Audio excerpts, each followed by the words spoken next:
Good morning. Welcome to South Church on this chilly but sunny Pageant morning. I'm delighted that you are here, delighted that you are out there. I am not Ray Strand, I am Laurie Bilby, pinch hitting today, so bear with me as I scramble to say the right things at the right times. This is Pageant Sunday, so widely participatory. Those of you who have been here before know this. Those who haven't are in for a treat. I am delighted to be assisting today with Kirsten Hunter and Jen Del Deo and Jonny Peiffer and Susan Adams and everybody else who works behind the scenes to bring worship services to you. We are delighted that you are here. There will be coffee and fellowship downstairs after the service. So, and if you have your cell phone and haven't yet had a moment to think about turning it off, think about turning it off. Many thanks and welcome again.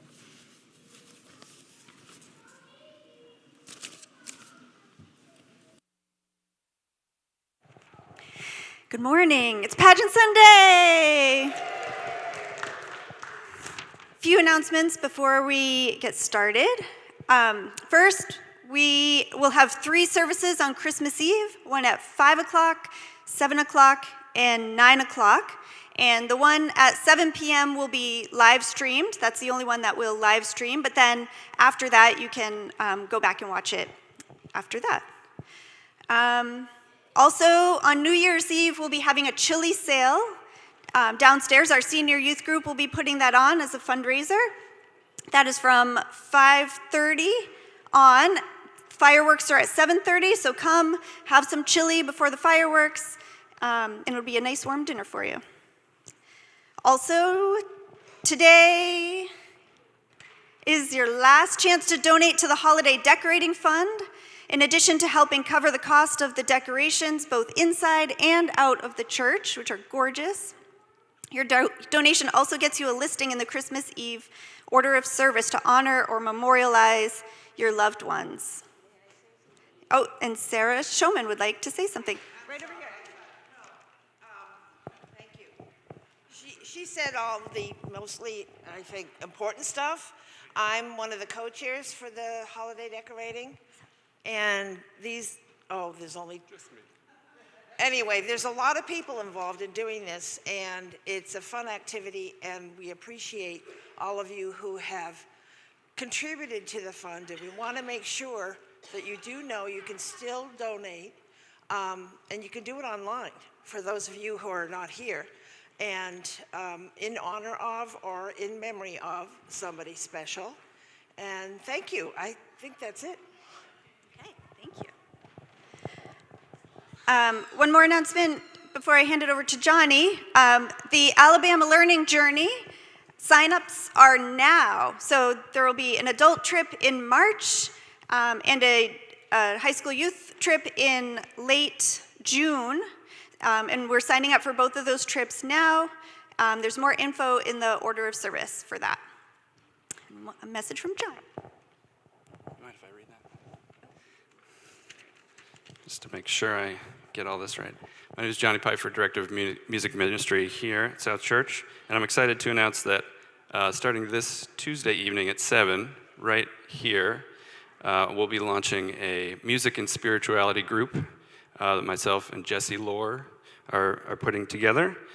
And this will be the first meeting of this new group designed to inspire spiritual growth and connection to one another through sharing the gift of musical performances, playing and singing together as a group, and facilitated discussion based on our monthly themes of wonder. If you'd like more info, just come up to me after the service. I'll be here. Thank you.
We light our chalice this morning with these words from Christine Robinson.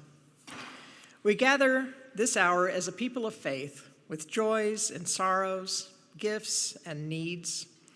We light this beacon of hope, sign of our quest for truth and meaning, in celebration of the life we share together.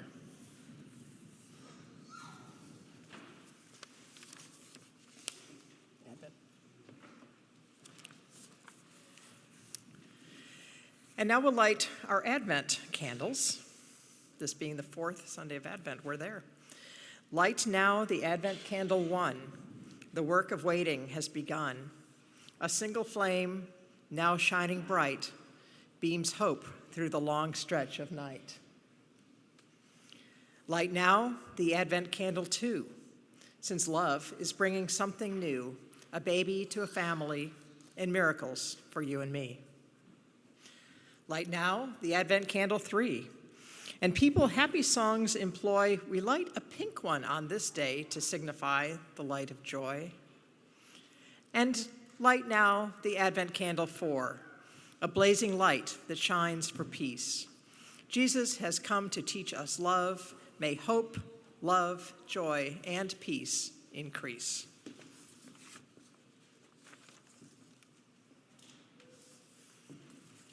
And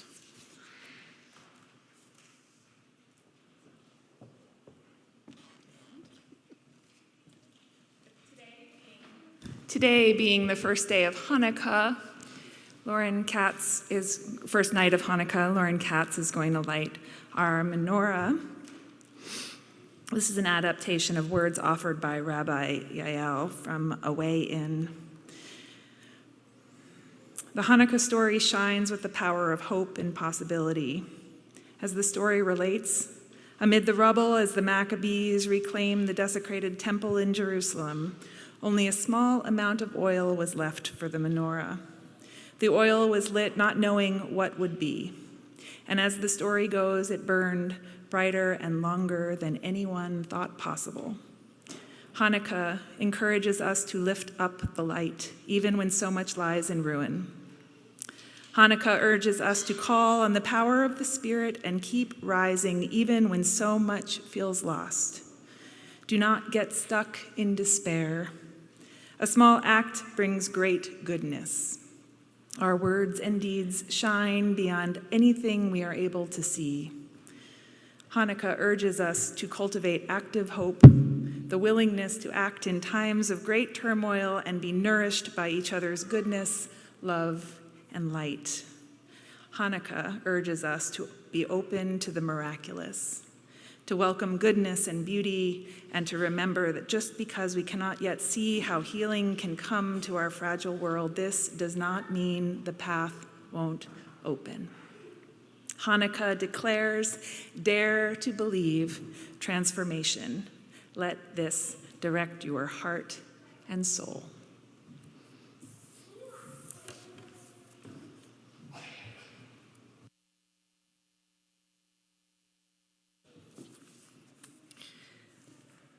And lastly, we'll light our Yule candle to call back the light and welcome the sun.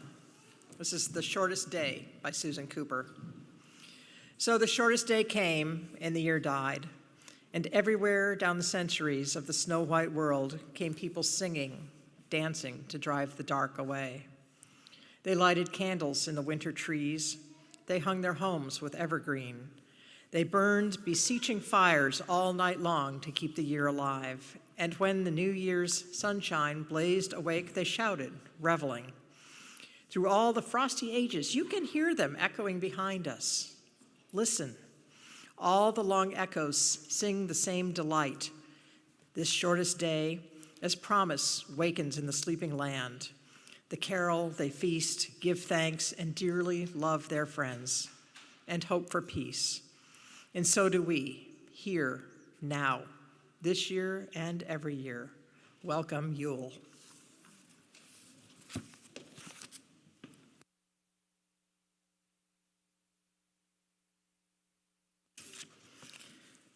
Please rise as you are able in body and spirit and join me in reciting the mission statement, which is found in your order of service or on your screen if you're watching. At South Church, we nurture spiritual growth through worship, learning, and community. We celebrate the worth and dignity of all people, and we inspire one another to act on our faith in the larger community.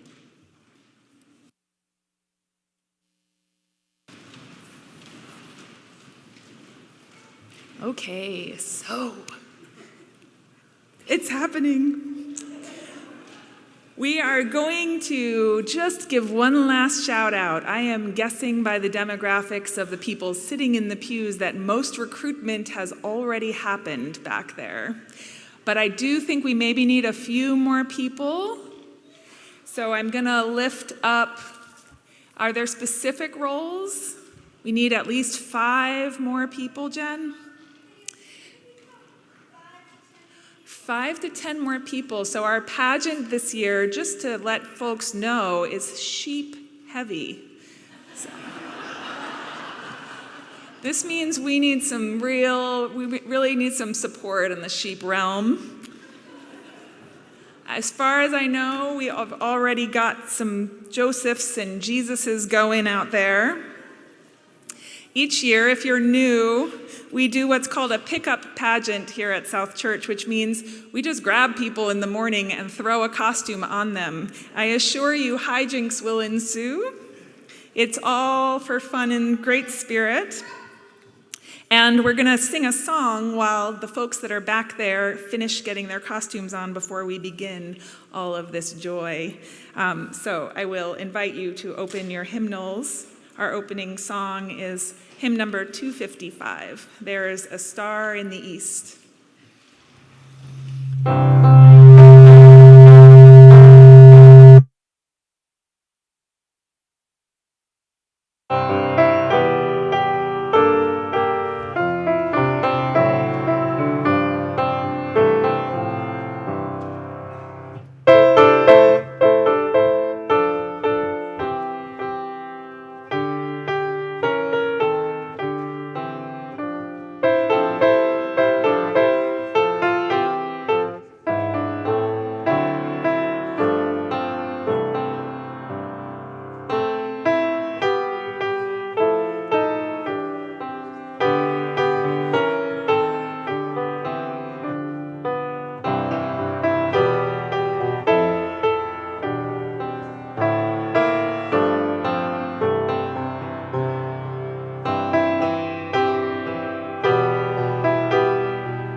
Okay.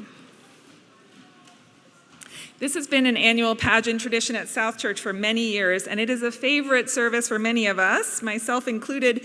This year, our pageant coincides with the first day of Hanukah, and I am appreciating how very appropriate it is to be lighting the menorah and giving thanks for the Maccabees as we step into a day that for Unitarian Universalists is a time to reflect on the teachings of Jesus, as well as to imagine his birth and the stories surrounding it. Jesus and his followers were Jewish, and Hanukah is a holiday that marks the celebration of the end of a 3-year fight against the Syrian Greeks who had been occupying the land of Israel In the year 164 BC, they liberated their temple. In lighting the menorah, Jewish people celebrate the Maccabees and the fact that the Jewish people won back their right to practice their faith. Without the Maccabees, it's fair to wonder if Jesus would have been able to preach his message a century and a half later. And so this convergence of faith traditions feels right. An opportunity to reflect on shared history and marvel at the many ways human communities intersect and entwine. The stories we share in this pageant have been carried imperfectly forward for more than 2,000 years. So let us again, imperfectly, imagine it. As our story begins, it is the dark of night. In a field some miles from Bethlehem, and as is tradition in these parts, we begin this story with shepherds and sheep.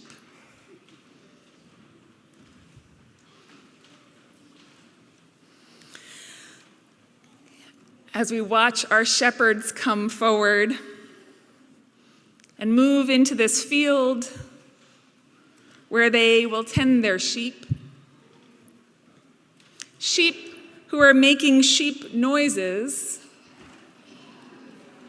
many, many sheep noises, chewing grass, shepherds keeping them lovingly in line, when all of a sudden, angels appeared. The angels. And the firmament of heaven, all of the stars.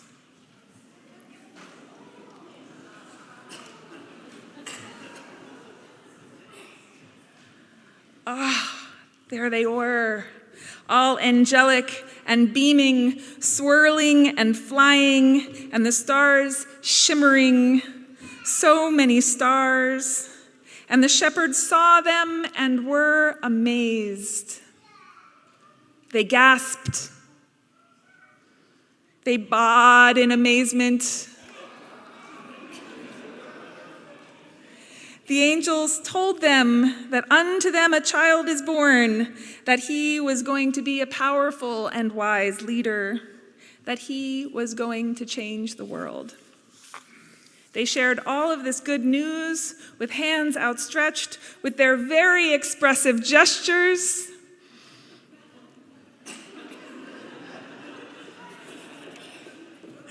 And you can almost imagine the shepherds, amazed at what they saw, thinking of that baby so far away and of their sheep. Something was beginning. And the shepherds said to one another, "Let us go to Bethlehem and see this thing that has happened."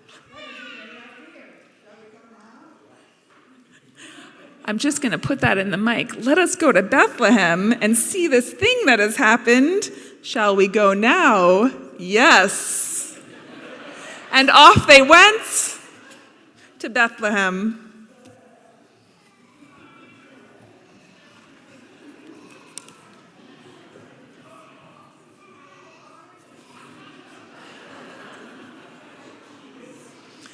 And as we watch them leave, you may rise and open your hymnals to hymn number 237, the first Nowell.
So now we come to the classic image of this season, the manger.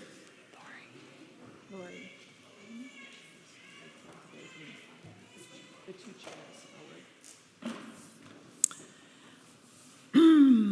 So as Laurie gets us ready up here, I wonder if Mary and Joseph might come forward.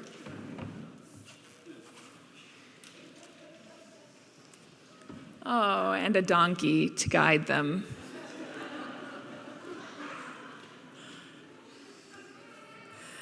As we know, they had been looking for a place to stay and had no luck, no room in the inn. And then eventually someone took pity on them and let them into a manger conveniently located right up here on the chancel.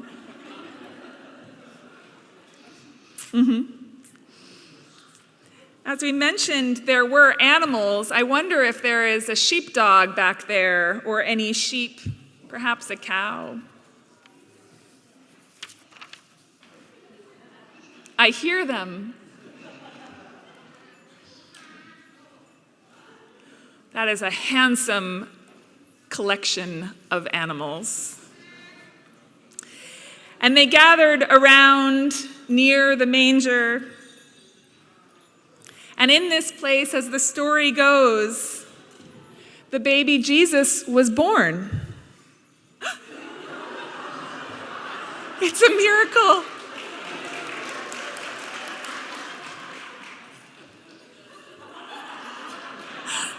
And the angels danced. Are there angels anywhere? Dancing angels? And the sheep bawed. And the stars did shine.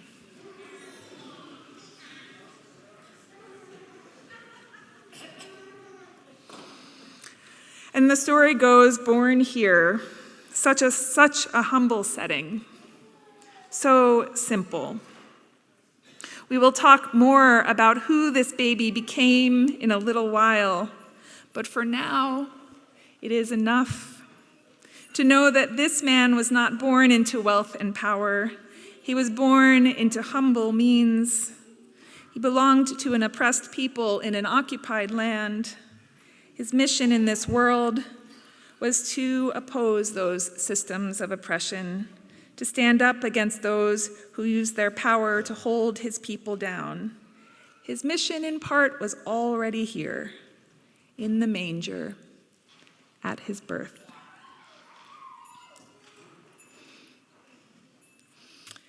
And as night fell and everyone quietly headed back, we sing once more. Hymn number 244.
It is now time for our morning offering.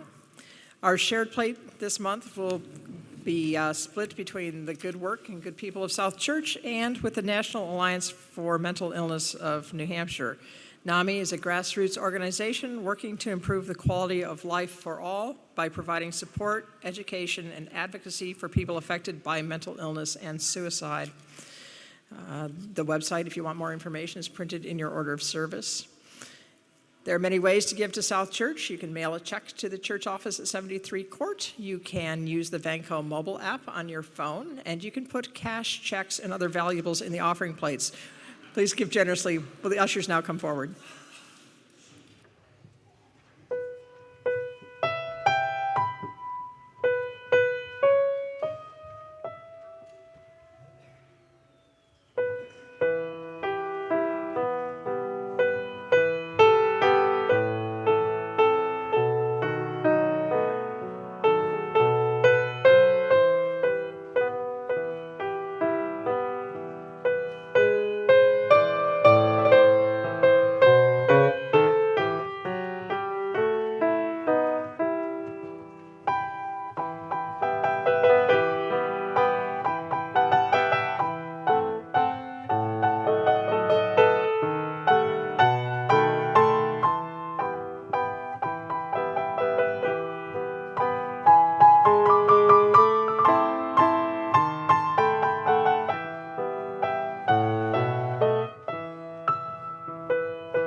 Okay, so I'd like to invite us into a time of meditation, a time for some prayer. I know that there's lots of energy and the kids in the room. Do the best you can to be a little quiet for a little bit. Let this incredible space fall into your body. Feel the company around you. Feel the magic of having a community that can hold you when days feel hard, that love you in the midst of joy and sorrow. I have a prayer for us written by Benedictine monk David Steindl-Rast. He writes, "May you grow still enough to hear the small noises earth makes in preparing for the long sleep of winter, so that you yourself may grow calm and grounded deep within. May you grow still enough to hear the trickling of water seeping into the ground, so that your soul may be softened and healed and guided in its flow. May you grow still enough to hear the splintering of starlight in the winter sky, and the roar at the earth's fiery core. May you grow still enough to hear the stir of a single snowflake in the air, so that your inner silence may turn into hushed expectation. Amen.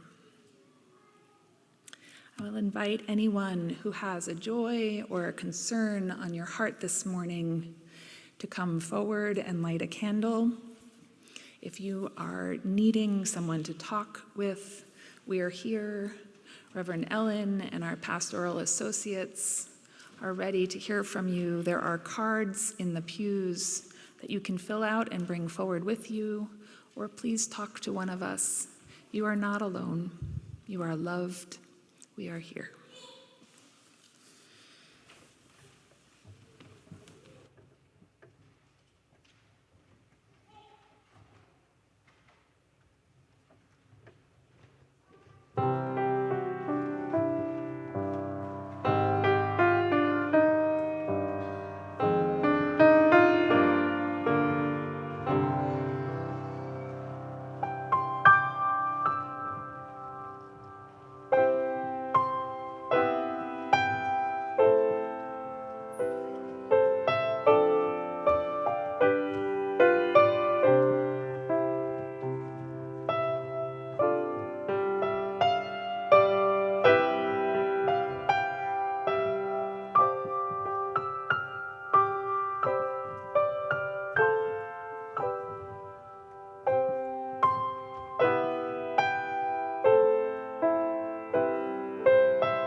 So at last we come to the part of the story which in many ways is the most important, the rest of the story.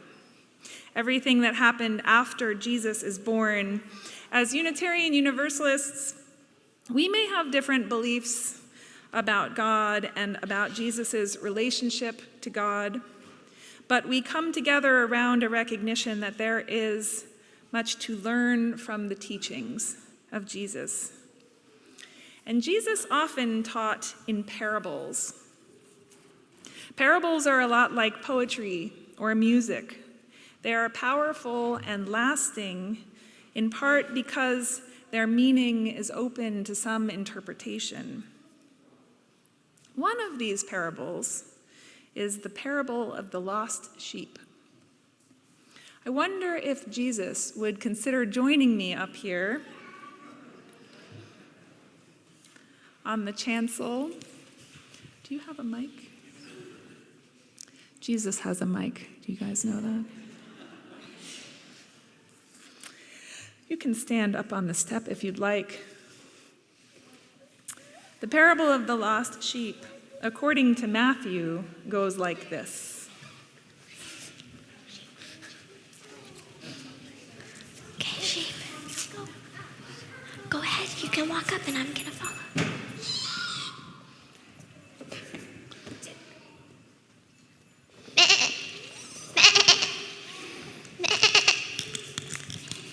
Imagine there are 100 sheep here gathered, or maybe 99. What do you think? If a shepherd has 100 sheep and one is to have wandered off, does the shepherd not leave the other 99 to go and find the one sheep who left? And when he eventually finds the one sheep, he rejoices, truly, I tell you, more over this one sheep than of the other 99 that never left. So, I tell you, it is not the will of your Father in heaven to let one be left.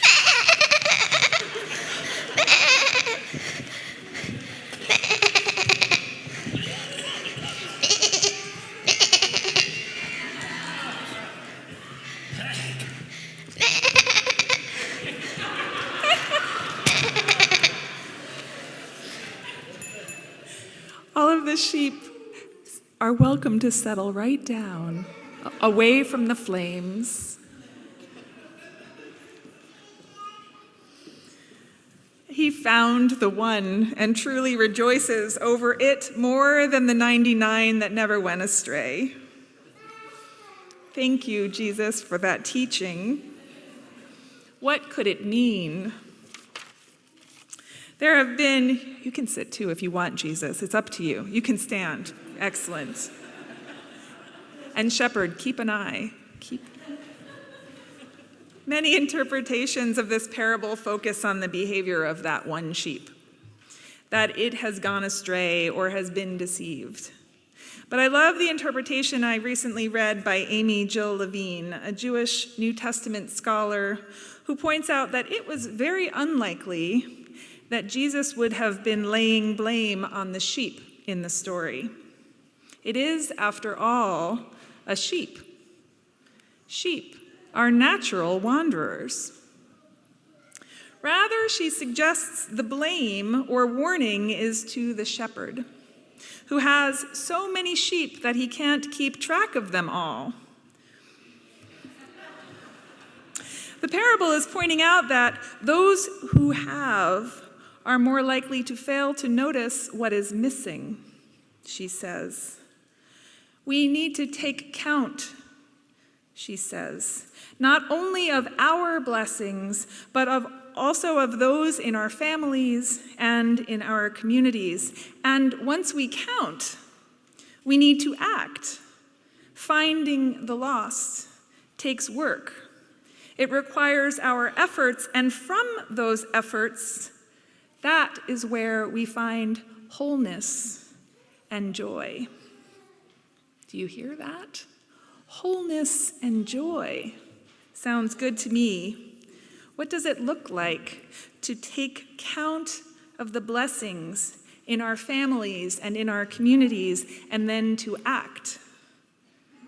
I have seen children in this congregation and adults who do this really well.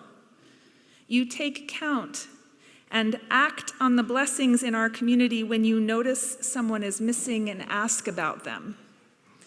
You take count and act when you see that you have something that someone else doesn't have, and you do something to share with them. You take count and act when you park farther from the building so that those who struggle to walk can park in a closer space. We could go on and on with the lists of things that we do here in this community to take count of one another's blessings and to act on those that are missing or lost. And there's so much more that our community could do. We could do so much more to be accessible. We could do so much more to explore our own bias and address inequality right here in the walls of this building. Our values and our practices cause harm sometimes.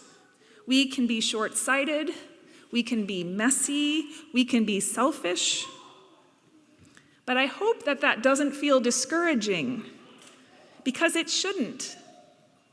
Every bit of the work that we have to do has the potential to bring us joy and wholeness. And that is amazing.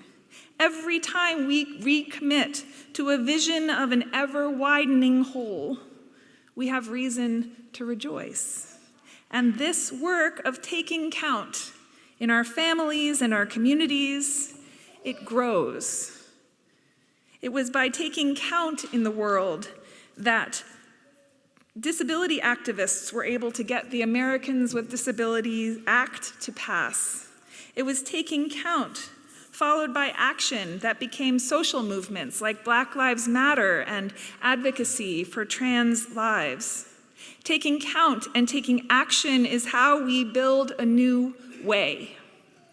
And every time we find something missing, every time one sheep is gone from the flock, we have an opportunity to again take count and then act. We discover the next step when we find something missing. Imagine what would change if all human beings learned to center a practice of taking count and taking action to shepherd each endangered community, each endangered ecosystem back toward wholeness. More than 2,000 years ago, Jesus shared this message of hope and transformation. It has been carried a long way. We can find inspiration in his words. We can ask ourselves, what are we doing to look for the sheep that are lost in the shuffle each day?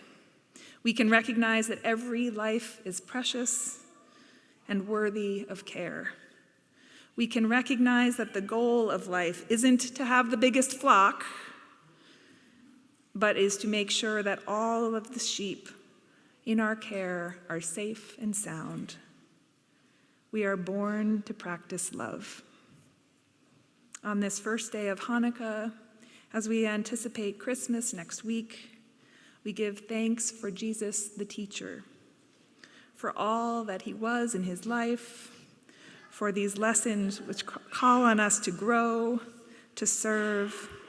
We give thanks for the angels and the stars, for the lost sheep and the waiting flock, for the shepherds, for the longest night ahead, and for the slow return of the sun in the months that follow.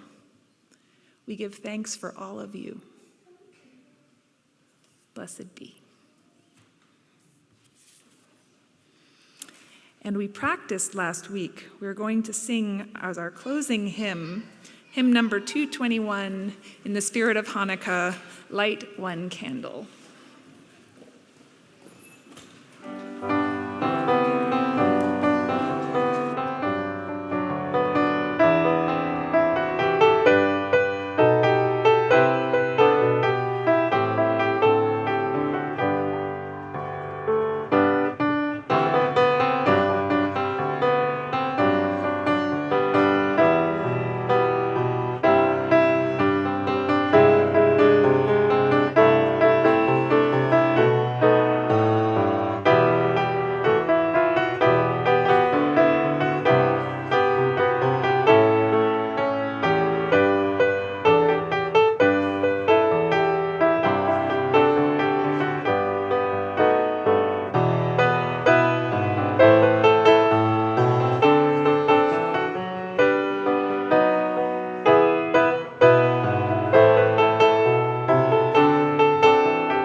We extinguish this flame, but not the light of truth, the warmth of community, or the fire of commitment. These we carry in our hearts until we are together again.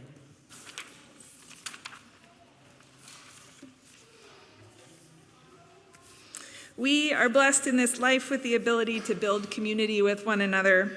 We laugh and play together. We grieve and cry together. We ask why and listen to each other and to ourselves as answers emerge and as they evolve. Year after year, we open our hearts to making and sharing so many faith traditions, so many rituals that help us hold fast to wonder and hope. This is a miracle. This opportunity to live and love and inspire one another.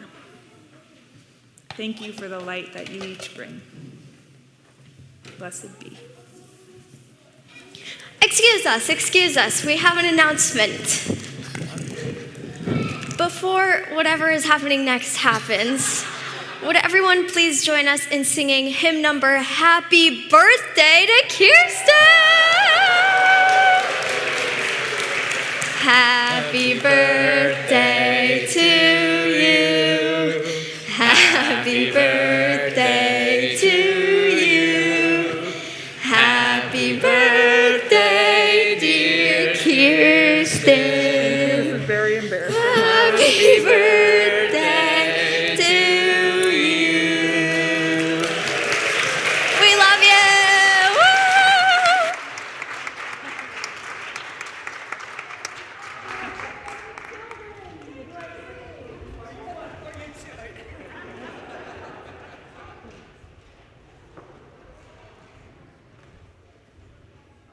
I know I'm young, but I'm not that young. Okay, come on up, kids. Any of the kids who are singing. All right.